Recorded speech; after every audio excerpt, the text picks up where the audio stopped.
Did you ask him if he has any association with MS-13? I did not ask him directly because he's answered that question repeatedly, as his lawyers have. My purpose in going there was to, number one, see if he was alive, see if he was healthy, take his story.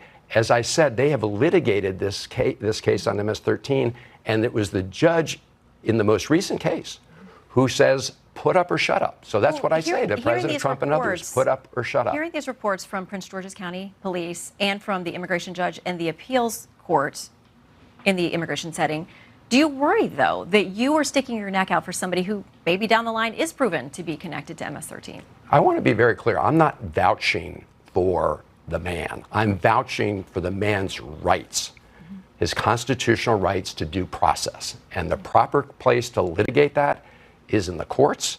And the most recent federal district court judge that looked at this, Judge Zinnes, said that the administration had presented no evidence of his connection to MS-13 or, by the way, to any other criminal gang or terrorist activity. Okay. So, again, all the issues you raised, why aren't they presenting those to the courts? So, again, put up or shut up in court, which is where we litigate these things. Okay, so you know that there's been a lot of attention on two Maryland women who are angel moms in the sense that no connection to Mr. Garcia at all, but in two separate cases involving people who were in the U.S. and in Maryland illegally, violently raped and killed their daughters. This is Patty Morin, the mother of Rachel Morin, one of your constituents.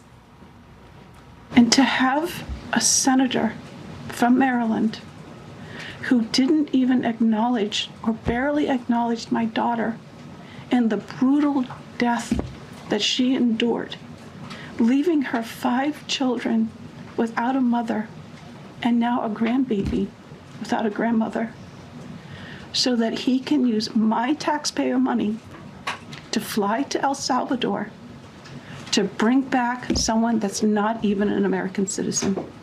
So a lot of questions there. First of all, who did pay for this trip? This was an officially cleared, congressional trip, cleared on a bipartisan basis. Yes, like every other trip like the trip Kristi Noem took with her fashion show before CCOT, like the trip that 5 Republican members of the House took, like the day before when they went into CCOT. I can tell you, so yes, it was an official trip. Okay, so your response to her, and you understand her frustration and feeling like her daughter was a constituent of yours, met a horrible end. That family didn't hear from you, and understand their frustration and that they see you extending so much time and energy over the Garcia case. So what happened to the Morin family was awful and unacceptable. I cannot imagine losing a child like they lost Rachel. And I said at the time that my heart goes out to the Morin family. And I'm glad that the killer of Rachel Morin has been convicted in a court of law. That's how we hold guilty people accountable, in a court of law. Courts of law are also where people get their due process rights respected. As you indicated, there is zero connection between the horrible murder of Rachel Morin and the situation with Abrego Garcia.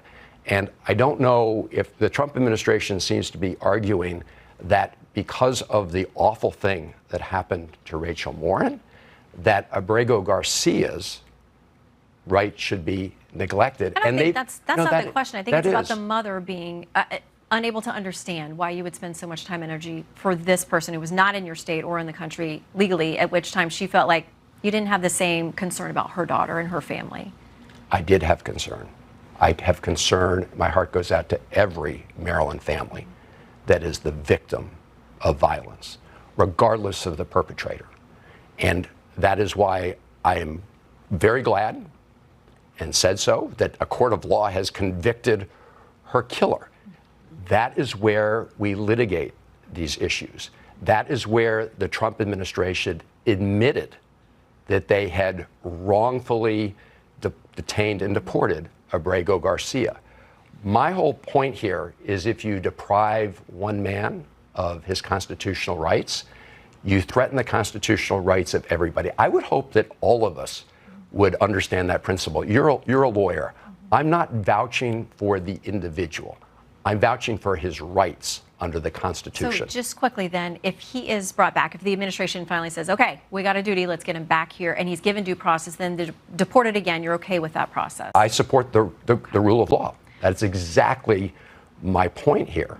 And if you threaten the rule of law for one person, you threaten it for everybody in America. Well, we know it's been a whirlwind, so we thank you for taking time to come in. We appreciate you. it. Always good to see you, Senator. You too.